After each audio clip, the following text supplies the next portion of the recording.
This video was filmed with gratitude on Treaty 6 territory, the traditional gathering place of many Métis, Inuit, and First Nations peoples who first called this land home.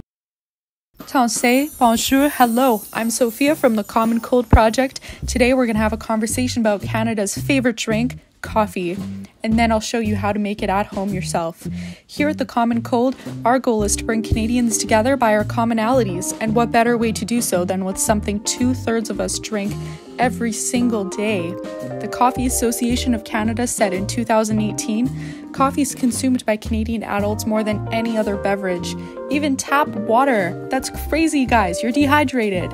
So how did coffee, a plant grown in warm tropical climates, become a staple in our culture? Let's go way back. Coffee first arrived in Canada around the 1600s by way of European settlers. As Canada became a nation, coffee culture began resembling Europe, specifically with the building of coffee houses. Long story short, we've been outsourcing our coffee for hundreds of years. Now, instead of coffee houses, our coffee is mainly consumed at home. I think it's fair to say most of us are spending more time at home than ever before, and that's a really good thing. No, I'm totally not using that as an excuse to drink as much coffee as I can, but I'm here to say if you like coffee, you can easily make an amazing cup at home while still supporting local businesses. There's so many roasters in Canada. I'll be using coffee from the Colombian in Edmonton, which is also my workplace as a barista. Founders Kristen and Santiago opened up in 2018 and have since won many awards for the coffee. Today, my coffee is from Nariño, Colombia. This comes all the way to Alberta. It's a medium roast with notes of tangerine, caramel, and cocoa.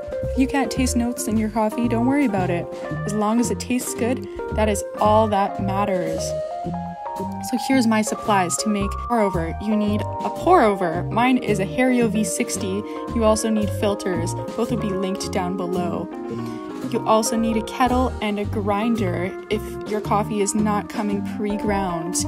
Mine is set to the pour-over filter. And no, it's not dusty. It just needs a little more coffee inside. And for our water, should be set between 195 and 205. So I think I just need to turn mine down a little bit.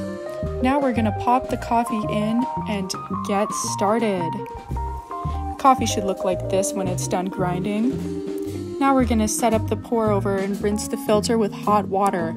This is essential unless you like papery coffee, which I don't. Also, don't forget to pour out the water before you start brewing. Doesn't taste good. Now you're gonna put 2 tablespoons of coffee for every 3/4 of a cup of water, according to the Colombian Brewing Guide. You don't need to be perfect. You can use a scale if you want to be. Now you're gonna shake it out and make sure it's a nice even bed before you start pouring the water in. Now we're gonna start the blooming stage.